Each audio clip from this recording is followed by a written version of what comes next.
লঙ্কা গাছ নিয়ে চ্যানেলে যখনই আমি ভিডিও আপলোড করি তখন কিছু কমন প্রশ্ন আপনাদের কাছ থেকে আসে। প্রথমত, এই গাছ লাগানোর জন্য অর্থাৎ লঙ্কা গাছ লাগানোর জন্য মাটি কিভাবে তৈরি করব।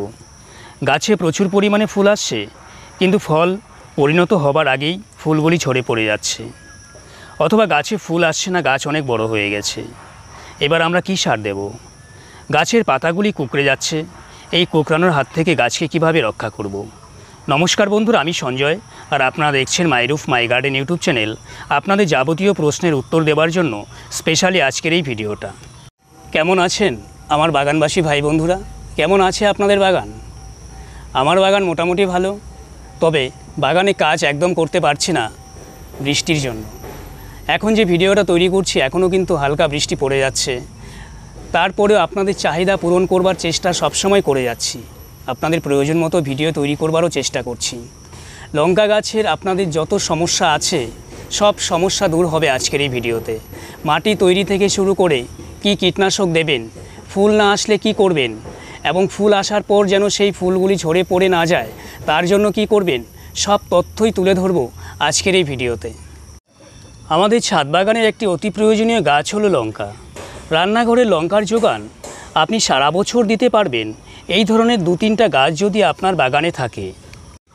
গাছ লাগানোর জন্য প্রয়োজন নেই বড় কোনো টবের, প্রয়োজন নেই সেরকম কোনো গ্রো ব্যাগের। এই ধরনের ঘরে থাকা কিছু চালের বস্তা বা সিমেন্টের বস্তার মধ্যেই আপনি এই লঙ্কা গাছ লাগাতে পারবেন। প্রথমত একটা চারা গাছ আপনি জোগাড় করুন, তারপর 3 থেকে 4 বছর একটা গাছে আপনাকে ফলন দেবে। এরপর এর থেকে যে বীজ পাবেন সেই বীজ থেকেই তৈরি করতে পারবেন পরবর্তী বছরের জন্য নতুন নতুন প্রচুর চারা। এরকম থোকা থোকা লঙ্কা যেমন একদিকে ঝুলে থাকবে, অপর পাশে লক্ষ্য করুন ফুলের পরিমাণ কিছু অংশে কম নয়। বন্ধুরা, ভিডিওটা আমি খুব তাড়াতাড়ি শেষ করবার চেষ্টা করছি, কারণ আকাশ প্রচুর মেঘাচ্ছন্ন, যে কোনো সময় কিন্তু বৃষ্টি চলে আসতে পারে। এবার চলুন দেখে নেই প্রথমত মাটিটা আপনি কিভাবে তৈরি করবেন। আমার বাগানের প্রত্যেকটা লঙ্কা গাছ এই ধরনের চালের বস্তা বা সিমেন্টের বস্তার মধ্যেই লাগিয়েছি। এখানে রয়েছে, অর্থাৎ যে মিডিয়াটা তৈরি করেছি এই মিডিয়াতে রয়েছে সাধারণ মাটি, গোবর সার এবং ছাই। এই 3টা উপাদান সম পরিমাণে নিয়েছি। তারপর সেগুলিকে একসাথে মিশিয়ে 10 থেকে 12 দিন চাপা দিয়ে রেখে দিয়েছিলাম, তবে সেটা জল দিয়ে ভিজিয়ে, সামান্য জল ছিটিয়ে তারপর সেটাকে একটু মাখা করে রেখে দিয়েছিলাম অন্য যে কোনো একটা পাত্রের মধ্যে। 10 থেকে 12 দিন পর এটাকে ঢেলে আবার একটু হালকা রোদ্রে শুকিয়ে নিয়ে তারপর আমি আমার মেইন পটে প্রতিস্থাপন করেছি। এরপরে কিন্তু এই গাছগুলি লাগানো হয়েছে। দেখুন, তাহলে মাটি তৈরি করুন খুব সাধারণভাবে, এখানে অন্য কোনো সার দেবার কোনো প্রয়োজন নেই। গাছ লাগানোর 1 থেকে 1.5 মাসের মধ্যে আপনি কোনো রকম সার প্রয়োগ করবেন না। কখন প্রয়োগ করবেন? 1.5 মাসের পর থেকে আপনি সার দিতে পারেন, তবে হালকা পরিমাণে গোবর সার অথবা পাতা পচা সার, এই দুটো একসাথে মিক্সড করে গাছের গুঁড়িতে প্রয়োগ করুন। গাছগুলিতে যখন ফুল আসবার সময় হবে তখন আপনি দেখলেই বুঝতে পারবেন। তখন আপনি কি সার দেবেন? সামান্য পরিমাণ কলার খোসা গুঁড়ো করে সেই সাথে একটু বোরন মিশিয়ে নিন, গাছের গুঁড়িতে দিয়ে দিন, দেখবেন প্রচুর পরিমাণে ফুল চলে আসবে। এবার গাছে ফুল প্রচুর পরিমাণে চলে আসছে, কিন্তু সমস্যা হলো ফুলগুলো গাছে টিকিয়ে রাখতে পারছে না, ঝরে যাচ্ছে। এই স্টেজে এসে কিন্তু আপনাকে কিছু সাবধানতা অবলম্বন করতে হবে। প্রথমত, গাছের গুঁড়ির মাটি একদম খোঁড়াখুড়ি করবেন না। দ্বিতীয়ত, বস্তাটাকে টানাটানি করবেন না, অর্থাৎ যে পাত্রে লাগিয়েছেন সেই পাত্রটাকে এক জায়গা থেকে আরেক জায়গায় সরানোর চেষ্টা করবেন না, এতে কিন্তু ফুলগুলি ঝরে যায়। তারপর গাছের গুঁড়িতে জলের পরিমাণটা পরিমিত রাখুন, একদম বেশি নয়, একদম কম নয়। লক্ষ্য রাখতে হবে গাছের গুঁড়ির মাটি যেন একদম খড়খড়ে হয়ে না যায়, আবার যেন স্যাঁতসেঁতেও না থাকে। তারপরেও যদি ফুল ঝরে পড়ে সামান্য পরিমাণ কলার খোসা আবার গুঁড়ো করে দিতে পারেন, অথবা কলার খোসার লিকুইডটা গাছের গুঁড়িতে দিতে পারেন, দেখবেন অনেক উপকার পাবেন। লঙ্কা গাছের একটা বিশেষ বৈশিষ্ট্য হলো একদিকে যেমন লঙ্কা হতে থাকবে, অপরদিকে ডগার দিকে লক্ষ্য করে দেখুন প্রচুর পরিমাণে ফুল কিন্তু গাছে আসতে থাকবে। এই স্টেজটা মোটামুটি 1 থেকে 1.5 মাস চলবে। এরপরে একটু ডরমেন্সি পিরিয়ডে গাছগুলি আবার চলে আসবে। যখন গাছে ফুল ফল কিছুই থাকবে না তখন পাত্রের ওপরের অংশের কিছু পরিমাণ মাটি উঠিয়ে নিন, সেই মাটির সাথে মিশিয়ে নিন পোলট্রি ফার্মের বিষটা, গোবর সার এবং সবজির খোসা পচা সার। এই উপাদানগুলি একসাথে মিশিয়ে পুনরায় পাত্রের উপরে আবার দিয়ে দিন এবং জল পরিমাণ মতো দিন। লক্ষ্য করে দেখবেন কিছুদিনের মধ্যেই গাছে আবার নতুনভাবে ফুল ফল চলে আসবে। এবার চলে আসুন কীটনাশক হিসাবে কী স্প্রে করবেন। দেখুন, লঙ্কা গাছের সবথেকে কমন রোগ হলো পাতা কোঁকড়ানো রোগ।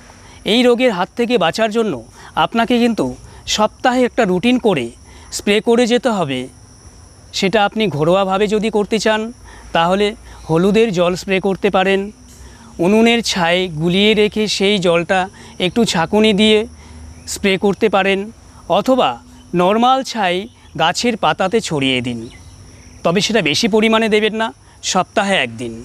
যেদিন আপনি ব্যবহার করবেন যদি ছাই ছিটিয়ে দেন, গুঁড়ো ছাইটা ছিটিয়ে দেন, তাহলে পরের দিন সকালে কিন্তু নর্মাল জল দিয়ে উপরের অংশটাকে ভিজিয়ে দেবেন, যেন ছাইটা লেগে না থাকে। লেগে থাকলে কিন্তু গাছের একটু ক্ষতি হবার সম্ভাবনা থাকে। এই কাজটা করুন, দেখবেন পাতা কোঁকড়ানো যে রোগ, সেই রোগটা কিন্তু সেরে যাবে। আর অন্যান্য পোকামাকড়ের হাত থেকে রক্ষা করার জন্য পেঁয়াজের খোসা ভেজানো জল আপনি গাছে সপ্তাহে একদিন করে বা দুদিন করে স্প্রে করতে পারেন। এতে কোনো ক্ষতি নেই, পরিমাণের থেকে একটু বেশি হলেও কোনো ক্ষতি করবে না।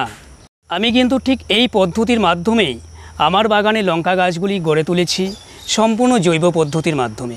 রাসায়নিক কোনো সার এখনও পর্যন্ত কিন্তু আমি আমার বাগানে ব্যবহার করিনি। আর তবে যারা রাসায়নিকভাবে করছেন বা করতে চাচ্ছেন, আপনারা একটু ফার্টিলাইজারের দোকানে যোগাযোগ করবেন, গাছের সমস্যাটা বলবেন, ওনারা দেখবেন আপনাকে যে কোনো একটা ওষুধ প্রেসক্রাইব করে দেবে। সেটা আপনি গাছে স্প্রে করুন বা গাছের গুঁড়িতে যেভাবে দিতে বলবে সেভাবে দিয়ে দিন। আপনারা অনেকেই আমার কাছে এই প্রজাতির লঙ্কার বীজ আবদার করেছেন, আমি আপনাদের আবদার রাখবো। এই লঙ্কাগুলি পাকা শুরু হয়েছে, তবে এইভাবে দেব না, একটু শুকিয়ে নিই, তারপর আপনাদের অ্যাড্রেসে আমি পাঠিয়ে দেব। সব শেষে একটা কথা বলবো, বাগান করুন সম্পূর্ণ জৈব পদ্ধতির মাধ্যমে। মাই রুফ মাই গার্ডেন আপনাদের সাথে ছিল, আছে, থাকবে। আর আপনাদের যে কোনো সমস্যায় গার্ডেনিং ব্যাপারে কমেন্ট করতে পারেন। আমার যে কোনো ভিডিওতে আপনারা কমেন্ট করবেন, আমি সাধ্যমতো চেষ্টা করব আপনাদের সমস্যার সমাধান করবার। দেখুন না কি সুন্দরভাবে লঙ্কাগুলি চলছে, অ্যাকচুয়ালি দেখলেই কিন্তু মন ভরে। এটা রান্নাঘরের যে যোগান সে তো অবশ্যই দেবে, তার থেকে বেশি প্রাপ্তি বা পাওনা হলো আমাদের মনের খোরাক। এই যে সবজিগুলো, অর্থাৎ এই লঙ্কাগুলো, যে কোনো সবজি, ফুল, ফল যখন বাগানে হয়, সেটা দেখলে মনের মধ্যে একটা আলাদা অনুভূতি আসে, যেটা অন্য কোথাও আপনি পাবেন না। আপনারা প্রত্যেকে ভালো থাকবেন, সুস্থ থাকবেন। আর চ্যানেলের ভিডিও যদি আপনাদের কাছে পছন্দ হয় তাহলে প্লিজ চ্যানেলটা সাবস্ক্রাইব করে বন্ধু হয়ে এভাবেই পাশে থাকবেন। সবাইকে নমস্কার।